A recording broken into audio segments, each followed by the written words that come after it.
Hello everyone. आज का हमारा टॉपिक है दिए गए एक्सप्रेशन को सी एक्सप्रेशन में कन्वर्ट करना।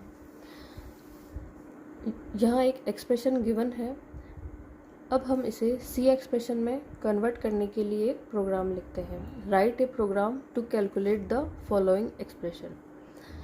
सी is equal to h root a square plus b square. Now hash include standard input output dot h hash include conio dot h and hash include math dot h। यह standard input output printf scanf functions की header file है। वे functions जो standard input output file में already है। Gate character के लिए या gate c H function के लिए हमने यहाँ पे conio dot h header file का यूज़ किया है। एंड मैथमेटिकल फंक्शंस के लिए हमने math.h नामक हेडर फाइल का यूज़ किया है। Now main function opening brace integer a is equal to 2, b is equal to 3 and h is equal to 3 and c। ये वेरिएबल डिक्लेयर किए हैं। a, b और h जो यहाँ वेरिएबल गिवन है एंड c वह वेरिएबल है जिनमें इस एक्सप्रेशन का मान कैलकुलेट होके असाइन होगा और ये इंटीजर टाइप के हैं। नाउ इस एक्सप्रेशन को हम सी एक्सप्रेशन में कन्वर्ट करते हैं। c is equal to h star multiplication के लिए यूज़ होता है।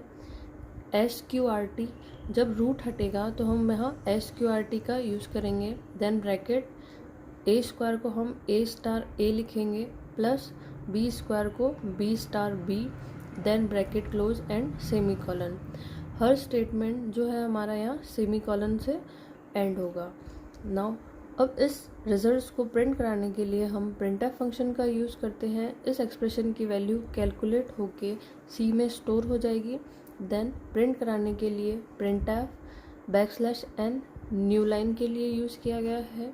Result is equal to %d, c। Now get c h screen को होल्ड करने के लिए और closing brace, this is the end of program. Now operator precedence and associativity. Operator प्रायिकता तथा सहचर्य। किसी व्यंजक में हम उस ऑपरेटर को प्राथमिकता देते हैं जिसकी प्रायिकता सबसे ज़्यादा होती है। किन्हीं दो ऑपरेटर की प्रायिकता समान होने पर सहचर्य नियम द्वारा ऑपरेटर की कैलकुलेशन की जाती है। यहाँ एक टेबल गिवन है जिसमें ऑपरेटर प्रायिकता और सहचर्य गिवन है। ऑपरेटर दिए गए हैं स्टार, डिवाइड, मॉड्यूल, प्लस और माइनस। स्टार, डिवाइड और मॉड्यूल ऑपरेटर की प्रायिकता ज़्यादा होती है प्लस और माइनस से, तो इसलिए पहले ये ऑपरेटर सॉल्व किए जाते हैं। यदि इन तीनों ऑपरेटर में से कोई भी दो ऑपरेटर या तीन ऑपरेटर साथ में है तो फिर सहचर्य नियम का पालन किया जाता है जो लेफ़्ट टू राइट फॉलो होता है। यहाँ एक एग्जांपल है a star b plus c divide d, जहाँ a b c d operand है। जैसा कि हम जानते हैं ऑपरेंड वह होता है जिस पर ऑपरेटर कार्य करता है एंड स्टार, प्लस और डिवाइड यहाँ ऑपरेटर है। अब हम एक एग्जांपल लेते हैं। Solve the following expression. a module 3 minus b divide 5 plus bracket c star d minus 10 bracket close divide by a। When a is equal to 4, b is equal to 3, c equal to 4 and d equal to 5। यहाँ सबकी हमें value given है operands की। Now 4 module 3 minus 3 divide 5 plus bracket 4 star 5 minus 10 bracket divide by 4। जैसा कि हम जानते हैं कि मॉड्यूल, डिवाइड इनकी प्रायिकता ज़्यादा थी प्लस और माइनस से, तो पहले मॉड्यूल और डिवाइड सॉल्व होगा। लेकिन यहाँ मिनी ब्रैकेट है तो सबसे पहले हम मिनी ब्रैकेट को सॉल्व करते हैं।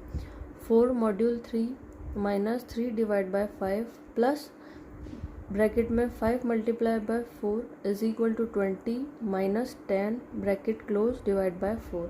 अगेन इस ब्रैकेट को सॉल्व करेंगे तो यहाँ ये वैल्यू आएगी 20 माइनस 10 इज इक्वल टू 10। अब ये ब्रैकेट सोल्व हो चुका है। अब हम मॉड्यूल और डिवाइड ऑपरेटर को सॉल्व करेंगे। जैसा कि हम जानते हैं कि मॉड्यूल और डिवाइड की प्रायिकता प्लस और माइनस की तुलना में ज़्यादा होती है, तो पहले ये सॉल्व होंगे और इनमें भी सहचर्य नियम लगेगा जिसमें जो लेफ़्ट टू राइट चलता है। तो पहले मॉड्यूल सॉल्व करेंगे हम। 4 मॉड्यूल 3, मॉड्यूल में क्या होता है कि मॉड्यूल में रिमाइंडर आता है और डिवाइड में उसका मतलब मॉड्यूल में तो आपको यहाँ पर शेषफल लिखना है और डिवाइड में आपको यहाँ पर डिवीज़न या उसका भागफल लिखना है। 4 मॉड्यूल 3 यहाँ 1 आ जाएगा, माइनस 3 डिवाइड बाय 5 यहाँ 0 आ जाएगा, प्लस 10 डिवाइड बाय 4 तो यहाँ हमारा इसका डिवीज़न आएगा वो 2 आएगा। तो 2 + 1 = 3, तो 3 हमारा आंसर होगा।